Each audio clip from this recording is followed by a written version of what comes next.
So if you've paid much attention to the real estate world and the state of Florida, you realize that Naples and Sarasota want bragging rights.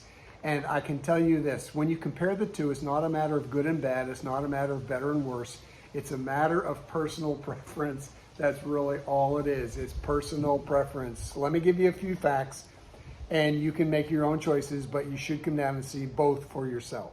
Sarasota is going to be a larger population center. It's clustered in, obviously. Naples to the south of it is only water. So Sarasota runs into all kinds of other little burbs and towns, and it's got water on the west coast, but then you've got some preserve lots as well. Both are very, very nice. When you're dealing with the cost of living, Sarasota ranks 7% higher than the rest of the state of Florida. Naples ranks 8% higher than the rest of the state of Florida. The cost of living index in the nation is 100. In Naples, you're going to have 112. So it's considerably higher than the rest of the nation in terms of cost of living. Naples ranks number 10 in the United States as the most expensive place to live in the nation, cost of living wise. The average home in Naples is going to cost you about $669,000, and it's got about a 16.8% trending increase year after year.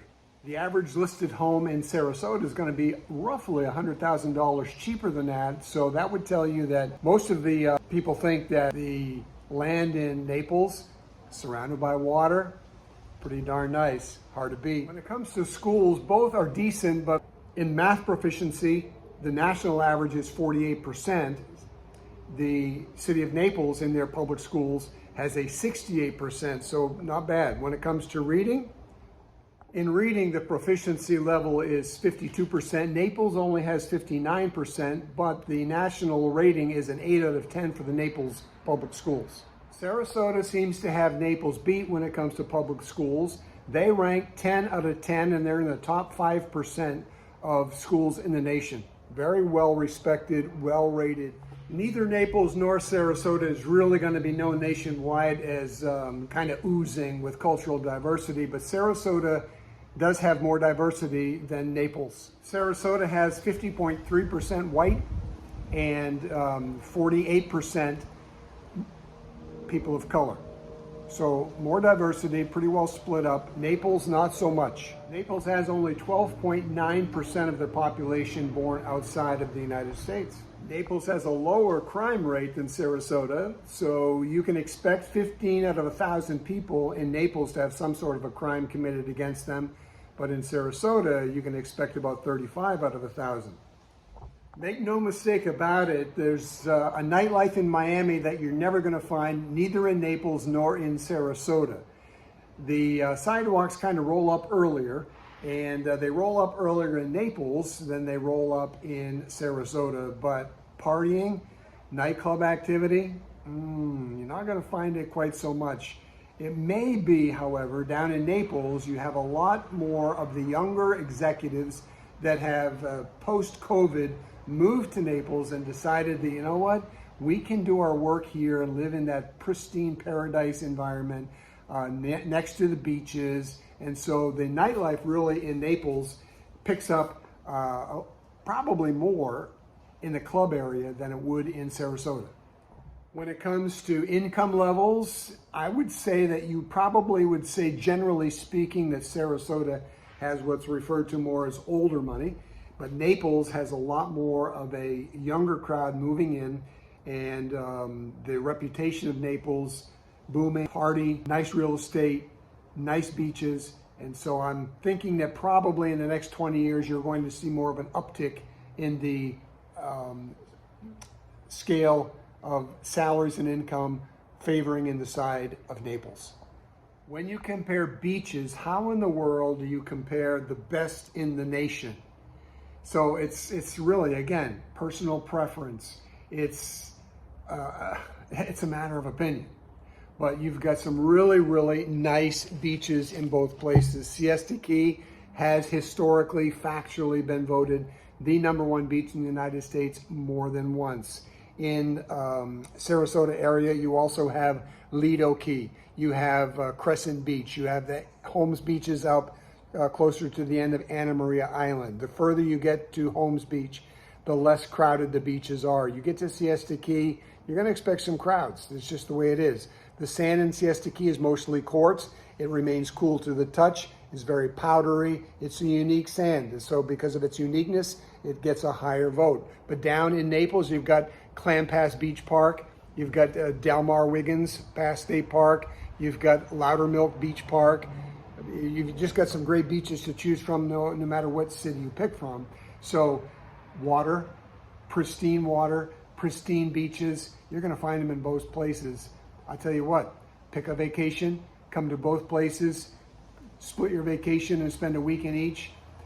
Personal preference will draw you to one of those two great cities, but nationally, over periods of decades, those two cities have always risen to the top. Best cities to live in the state of Florida, and best places to live almost always in the top 10. You're going to find Naples and or Sarasota in the top 10 places to live in the country. When it comes to population increases, both cities are booming. No question about it. Infrastructure is being challenged. Traffic is an issue both places. You're not going to get away from that. And the population, because of the state of Florida, for various reasons, who knows all of them, not to get down into the weeds, but both cities are hosting the majority of people. Miami also being a big part of it, Tampa, Orlando being a big part of it. But those four cities primarily are the landing zone for the 969 people who on the average day are moving into the state of Florida. Weather patterns have been kept since 1851, and if you go back to the hurricane history, you'll find that Sarasota has a better track record as far as hurricanes that have devastated the city than Naples. So Sarasota has a hurricane that's hit in the last 146 years on the average of every 4.5 years. Naples, on the other hand, in the last same amount of time, 146 years, has had 2.2 hurricanes that have hit every 2.2 years. So you've got, according to Oklahoma, you've got hurricane risk in both places. But if you're going to look at the 150-year history, Sarasota has a better track record. But here's the sad reality. It doesn't matter what happened last year. Hurricane Ian came through here last September 28th, and let me tell you, it left its fingerprints on much of the state of Florida. But if you were going to say which get hit worse, hard to say. But it really hit right in the middle of Sarasota and Naples. But next year is no guarantee just because of what happened in the last 146 years. Who knows? It might be 25 years before another hurricane hits either of those cities, but it could be that another one, like Ian or bigger, could hit as early as next year. The reality is this. Florida is great. It's paradisial. People are coming from all over the world to be a part of Florida. And you're going to find great real estate, great beaches, great housing. You're going to find cost of living. You're going to find all kinds of differences. But I'm guaranteeing you this. Your preference is going to determine which city you choose, and you're not going to have a bad place versus a good place. You're going to have two great choices to choose from. This is Brent Haggerty, Gulf Premier Sarasota. Give me a call. I work the areas of Fort Myer to North Bradenton Parish area. Anywhere in there, I got that covered. My primary partner, is down in Naples. So Sarasota, Naples, we have boots on the ground, ready to help you. We can walk through virtually. You can sit in Seattle, Washington. You can sit in Dallas, Texas. You can sit in northeastern United States, Vermont, Massachusetts. When the snow is flying, you can come in, take a break, and look at a YouTube channel. We can put boots on the ground, FaceTime you. We can send you information. Give us a call. We would love to serve you and help you find whichever one of those dream places you choose as the very, very best.